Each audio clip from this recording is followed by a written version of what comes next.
এতদিন তৃণমূলের দৌলতে আপনারা শুনেছেন কাটমানি সিন্ডিকেট আর দুর্নীতির কথা, কিন্তু আজ আপনাদের শোনাবো কিভাবে একটা সরকার নিজের অহংকার আর নোংরা রাজনীতির চক্করে গোটা রাজ্যের ভবিষ্যৎকে অন্ধকারের দিকে ঠেলে দিচ্ছিল।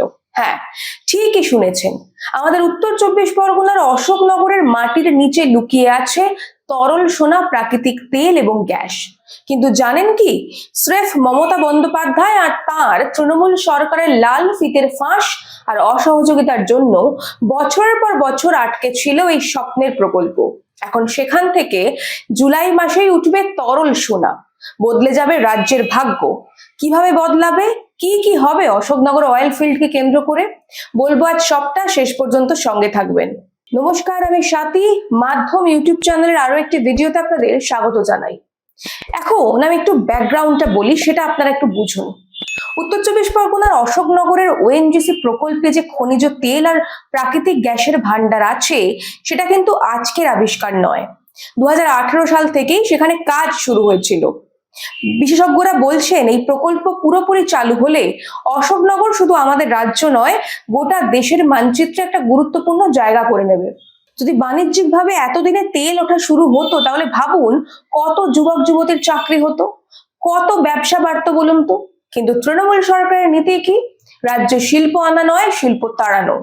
ঠিক যেভাবে সিঙ্গুর তাড়িয়েছিল, যেভাবে আদানিদের তাজপুর বন্দর আটকে রেখেছে, ঠিক সেই একই নোংরা রাজনীতি করা হলো অশোকনগরেও। প্রশ্ন হচ্ছে, কাজটা আটকে ছিল কেন? কারণ এই প্রকল্পে হাত দিলেই ক্রেডিট চলে যাবে নরেন্দ্র মোদী সরকারের কাছে, ব্যাস। আর যায় কোথায়? পিসি ভাইপোর অহংকার আর রাজনৈতিক প্রতিহিংসার কারণে বছরের পর বছর রাজ্য সরকারের তরফ থেকে প্রয়োজনীয় ছাড়পত্র আর অনুমোদনই দেওয়া হলো না। যে সরকার চোর দুর্নীতিবাজদের বাঁচাতে সুপ্রিম কোর্টে কোটি কোটি টাকা ওড়াতে পারে, সেই সরকারের কাছে রাজ্যের বেকার যুবকদের কর্মসংস্থানের ফাইল সই করার সময় ছিল না। তারা শুধু ভেবেছে এই প্রজেক্ট চালু হলে তো সিন্ডিকেট রাজ চালানো যাবে না, কাটমানি খাওয়া যাবে না, তাহলে আর পারমিশন দিয়ে কি লাভ। কিন্তু চোরের দাপট আর কতদিনই বা চলবে? শেষ পর্যন্ত বাধ্য হয়ে ময়দানে নামতে হয় বিজেপি নেতৃত্বকে। বিজেপির রাজ্য সভাপতি তথা রাজ্যসভার সাংসদ শ্রমিক ভট্টাচার্য এই নিয়ে সংসদে বারবার গর্জে উঠেছেন। কেন্দ্রীয় পেট্রোলিয়াম মন্ত্রী হরদীপ সিং পুরীর সঙ্গে লাগাতার বৈঠক আর ধারাবাহিক যোগাযোগ রাখার ফলে দিল্লির দরবার থেকে চাপ তৈরি করা হয়, আর তারপর তো পুরো তৃণমূল সরকারটাই বদলে গেল। রাজ্য এবং কেন্দ্রে ডাবল ইঞ্জিন সরকার আসতেই মিলল ছাড়পত্র, শুরু হয়ে গেল কাজ। ফলে জুলাই থেকেই পুরো দমে তেল উত্তোলন শুরু হয়ে যাবে। এবার বলি, অশোকনগরে মোট কত অয়েল রিজার্ভ আছে বা কি সেখানকার পরিস্থিতি।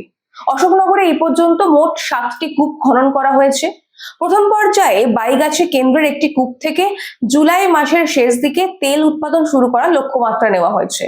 হুরকুন্ডা, দৌলতপুর সহ আশেপাশের এলাকাতেও খনন কাজ চলছে। ভবিষ্যতে সেখান থেকেও তেল উত্তোলনের পরিকল্পনা রয়েছে। রানাঘাটেও খনিজ তেলের সন্ধান মিলেছে। সব মিলিয়ে ওএনজিসির এই প্রকল্পে প্রায় 1000 কোটি টাকা বিনিয়োগ হয়েছে। 2018 সালে বাইগাছি ওএনজিসির কেন্দ্র থেকে খনিজ তেল এবং প্রাকৃতিক গ্যাসের বিপুল ভান্ডারের সন্ধান মেলে। 2020 সালের পরীক্ষামূলকভাবে বাইগাছি কূপ থেকে প্রায় 375 ব্যারেল অপরিশোধিত তেল তোলা হয়। বিশেষজ্ঞদের দাবি, এখানকার তেলের এপিআই গ্র্যাভিটি 40 থেকে 41। এর অর্থ হলো জলের তুলনায় অপরিশোধিত তেল কতটা ভারী বা হালকা তা নির্ণয় করার সূচক, যা ভারতের সর্ববৃহৎ তৈলখনি বোম্বে হাইয়ের সমতুল্য। এমনকি কিছু ক্ষেত্রে আরো উন্নত মানের বলেও দাবি করেছেন কেউ কেউ। ওএনজিসির একটা সূত্রে খবর, এই কেন্দ্র থেকে উত্তোলিত অপরিশোধিত তেল পরিশোধনের জন্য ইন্ডিয়ান অয়েলের হলদিয়া শোধনাগারে নিয়ে যাওয়া হবে। বর্তমানে প্রকল্প এলাকায় ড্রিলিং রিগ এবং ড্রিল বিটের সাহায্যে প্রায় 2450 মিটার গভীর পর্যন্ত কূপ খননের কাজ চলছে। ইতিমধ্যেই 2006 মিটারেরও বেশি খনন কাজ হয়ে গিয়েছে। প্রতিদিন গড়ে 150 মিটার পর্যন্ত খনন হচ্ছে।